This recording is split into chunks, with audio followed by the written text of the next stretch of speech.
Matthew chapter 13. Later that same day, Jesus left the house and sat beside the lake.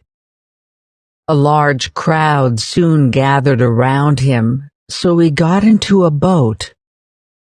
Then he sat there and taught as the people stood on the shore. He told many stories in the form of parables, such as this one. Listen, a farmer went out to plant some seeds. As he scattered them across his field, some seeds fell on a footpath, and the birds came and ate them. Other seeds fell on shallow soil with underlying rock. The seeds sprouted quickly because the soil was shallow, but the plants soon wilted under the hot sun, and since they didn't have deep roots, they died. Other seeds fell among thorns that grew up and choked out the tender plants. Still other seeds fell on fertile soil, and they produced a crop that was 30, 60, and even 100 times as much as had been planted. Anyone with ears to hear should listen and understand. His disciples came and asked him, "Why do you use parables when you talk to the people?" He replied, "You are permitted to understand the secrets of the kingdom of heaven, but others are not. To those who listen to my teaching, more understanding will be given, and they will have an abundance of knowledge. But for those who are not listening, even what little understanding they have will be taken away from them. That is why I use these parables. For they look, but they don't really see. They hear, but they don't really listen or understand. This fulfills the prophecy of Isaiah that says, 'When you hear what I say, you will not understand. When you see what I do, you will not comprehend. For the hearts of these people are hardened, and their ears cannot hear, and they have closed their eyes, so their eyes cannot see, and their ears cannot hear, and their hearts cannot understand, and they cannot turn to me and let me heal them. But blessed are your eyes because they see, and your ears because they hear. I tell you the truth, many prophets and righteous people longed to see what you see, but they didn't see it. And they longed to hear what you hear, but they didn't hear it. Now, listen to the explanation of the parable about the farmer planting seeds. The seed that fell on the footpath represents those who hear the message about the kingdom and don't understand it. Then the evil one comes and snatches away the seed that was planted in their hearts. The seed on the rocky soil represents those who hear the message and immediately receive it with joy. But since they don't have deep roots, they don't last long.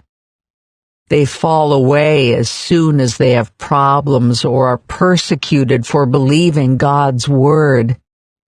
The seed that fell among the thorns represents those who hear God's word, but all too quickly the message is crowded out by the worries of this life and the lure of wealth, so no fruit is produced.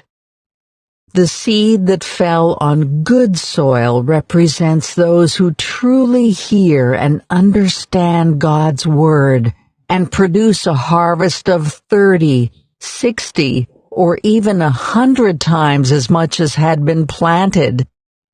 Here is another story Jesus told. The kingdom of heaven is like a farmer who planted good seed in his field, but that night as the workers slept, his enemy came and planted weeds among the wheat, then slipped away. When the crop began to grow and produce grain, the weeds also grew. The farmer's workers went to him and said, "Sir, the field where you planted that good seed is full of weeds. Where did they come from?" "An enemy has done this," the farmer exclaimed. "Should we pull out the weeds?" they asked. "No," he replied. "You'll uproot the wheat if you do. Let both grow together until the harvest. Then I will tell the harvesters to sort out the weeds, tie them into bundles, and burn them, and to put the wheat in the barn." Here is another illustration Jesus used. The kingdom of heaven is like a mustard seed planted in a field. It is the smallest of all seeds, but it becomes the largest of garden plants. It grows into a tree, and birds come and make nests in its branches. Jesus also used this illustration. The kingdom of heaven is like the yeast a woman used in making bread. Even though she put only a little yeast in 3 measures of flour, it permeated every part of the dough. Jesus always used stories and illustrations like these when speaking to the crowds. In fact, he never spoke to them without using such parables. This fulfilled what God had spoken through the prophet. "I will speak to you in parables. I will explain things hidden since the creation of the world." Then, leaving the crowds outside, Jesus went into the house. His disciples said, "Please explain to us the story of the weeds in the field." Jesus replied, "The Son of Man is the farmer who plants the good seed. The field is the world, and the good seed represents the people of the kingdom. The weeds are the people who belong to the evil one. The enemy who planted the weeds among the wheat is the devil. The harvest is the end of the world, and the harvesters are the angels. Just as the weeds are sorted out and burned in the fire, so it will be at the end of the world. The Son of Man will send his angels, and they will remove from his kingdom everything that causes sin and all who do evil. And the angels will throw them into the fiery furnace, where there will be weeping and gnashing of teeth. Then the righteous will shine like the sun in their Father's kingdom. Anyone with ears to hear should listen and understand. The kingdom of heaven is like a treasure that a man discovered hidden in a field. In his excitement, he hid it again and sold everything he owned to get enough money to buy the field. Again, the kingdom of heaven is like a merchant on the lookout for choice pearls. When he discovered a pearl of great value, he sold everything he owned and bought it. Again, the kingdom of heaven is like a fishing net that was thrown into the water and caught fish of every kind. When the net was full, they dragged it up onto the shore, sat down, and sorted the good fish into crates, but threw the bad ones away. That is the way it will be at the end of the world. The angels will come and separate the wicked people from the righteous, throwing the wicked into the fiery furnace where there will be weeping and gnashing of teeth. Do you understand all these things? Yes, they said, we do.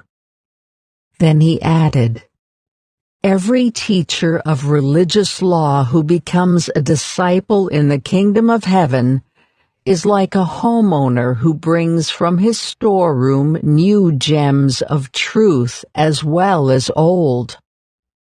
When Jesus had finished telling these stories and illustrations, he left that part of the country. He returned to Nazareth, his hometown. When he taught there in the synagogue, everyone was amazed and said, where does he get this wisdom and the power to do miracles? Then they scoffed. He's just the carpenter's son, and we know Mary, his mother, and his brothers, James, Joseph, Simon, and Judas. All his sisters live right here among us. Where did he learn all these things? And they were deeply offended and refused to believe in him. Then Jesus told them, a prophet is honored everywhere except in his own hometown and among his own family. And so he did only a few miracles there because of their unbelief.